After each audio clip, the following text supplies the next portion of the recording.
连绵不绝的圣祖山脉，阳光透过山峦之间的空隙，照射进深邃的来谷。来谷旁边的半山腰上还残留着些许冰雪，已经是初夏了，冰雪依然没有融化。这里的寒冷格外的漫长，不时有妖兽的怒吼之声在山峦之间回荡。一座宏伟的城池矗立在来谷中的平原上，圣祖山脉之外的世界已经被妖兽所占领，这里的人们已经有数百年不曾与外界有过联系了。外面的世界到底怎么样了？城池里的人们谁都不清楚。传说人类最辉煌的时候，拥有数千的传奇妖灵师和传奇武者，在广袤的大陆上建立了庞大的帝国。但是那些曾经的帝国都已经灰飞烟灭，不复存在。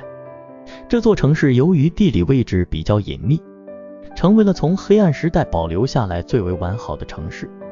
虽然这里时不时要遭遇圣祖山脉中强大的风雪妖兽的袭击，但经历了几次几乎毁灭性的战争，城池一次次重建了起来。斑驳的城墙是一座不朽的丰碑，这座城市叫做光辉之城，寓意住人族的希望。圣兰学院武者初级班，30多个学员正襟危坐，听一个女老师传授妖灵知识。他们都是一群武者学徒，光辉之城圣兰学院的学员。听说新来的这位神老师来自神圣世家，是一位白银3星妖灵师。几个学员小声地议论着，众学员的目光聚焦在了那位神老师的身上。他身形高挑，一袭淡紫色的短裙紧紧包裹住他凹凸有致的身体，酥胸高耸，一双长腿修长白皙。他脸上画着精致的妆容，显得美丽而高贵，只是一双凤眼微微斜视，举手投足间都是一副拒人于千里之外的冷漠，眼角和眉梢都染上了妩媚的傲慢。神圣世家是光辉之城3大巅峰世家之一，沈秀出身高贵，又是白银3星妖灵师，自然有高傲的资本。作为白银3星妖灵师，要不是他的侄子沈月在这个班里，他是不会过来任教的。妖灵师和武者都有5个等级，分别是青铜、白银、黄金、黑金和传奇5个级别，每个级别又分5个星级。妖灵师是凌驾于武者之上，真正高贵的存在。妖灵师可以在丹田之中形成灵魂海，将捕获的妖灵内入丹田，在战斗的时候就可以催动妖灵附体，拥有强大无匹的力量。这种力量是同级武者远远无法匹敌的。沈秀微抬着下巴自负的道，就像我的妖灵是烈焰妖狐。只见沈秀的脸手忽然发生了剧烈的变化，沈秀的眉毛变得更为细长，脸型变得越来越尖，牙齿极为尖锐，指甲也变得非常尖锐，背后长出了一条红红的尾巴。妖灵附体之后，我可以获得烈焰妖狐的力量、敏捷，还有它的火焰能力。在所有妖灵之中，烈焰妖狐属于黄金级的妖兽，也就意味着我最高能够修炼成黄金妖灵师。当然，修炼到黄金妖灵师之后，我也可以更换更强大的妖灵。说到自己的修为，沈秀的得意之色更浓。沈秀的话令一众学员们发出阵阵惊叹之声。黄金妖灵师，那是他们很多人一辈子都无法企及的存在。沈秀在台上讲课的时候，坐在后排的聂离一直处于恍惚的状态，灵魂在虚空中飘飘荡荡，无处着落。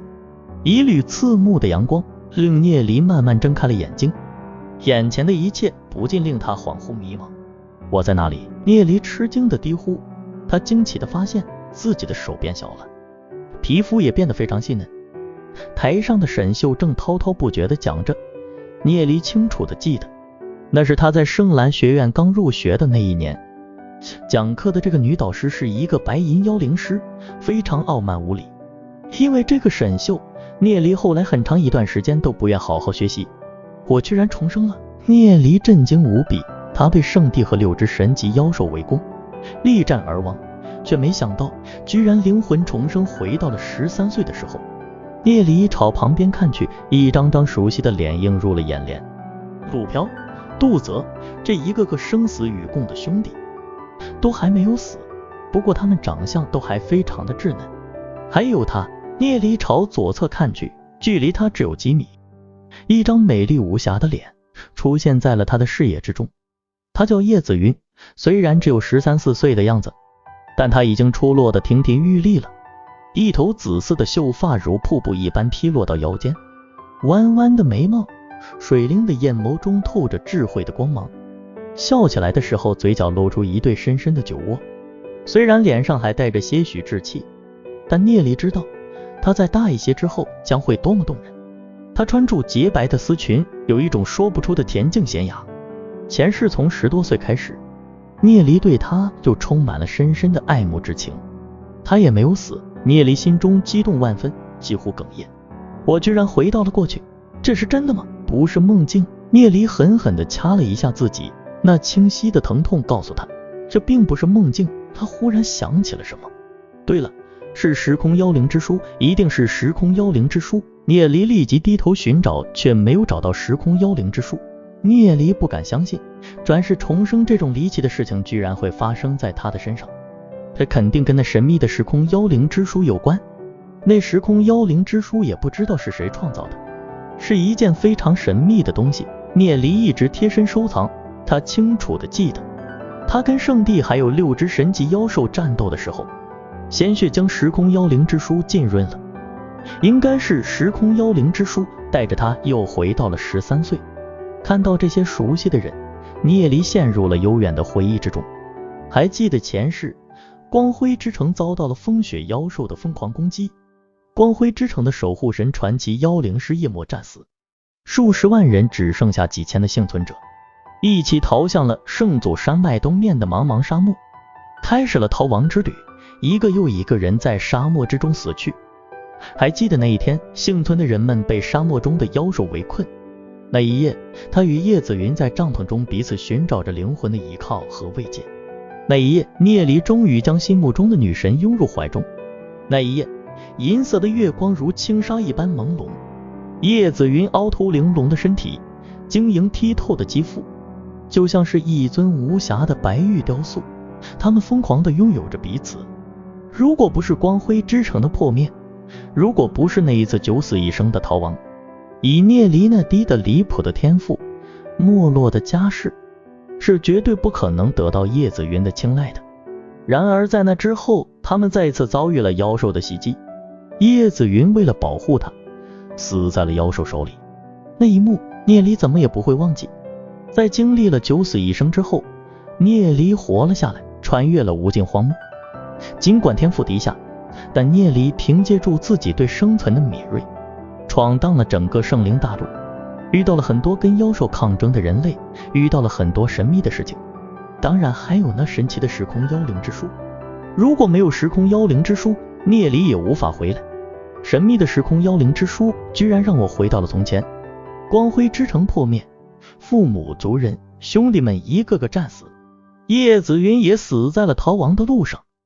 既然我回来了，上天又给了我一次机会，我一定不会让光辉之城破灭的事情再次发生。聂离咬了咬牙，心中无比坚定。他依稀记得，这一年他刚刚入学，应该是13岁。聂离忽然很想畅快的大笑，回来了，真好。圣帝，下一次相遇，我定要将你斩杀，以雪前仇。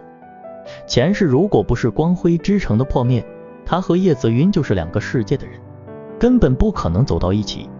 2人是在一起逃亡的时候建立起来的深厚感情，否则以叶子云光辉之城城主之女的身份地位，怎么也不可能跟他这么一个无权无势的没落家族子弟一起。而且叶子云的爷爷可是传奇妖灵师夜魔大人。聂离也是后来才知道这些的。叶子云入学的时候，班里的其他人都不知道叶子云的身份。光辉之城共有3大世家，圣明世家、神圣世家、风雪世家，代表着光辉之城无上的权威，属于巅峰世家之列。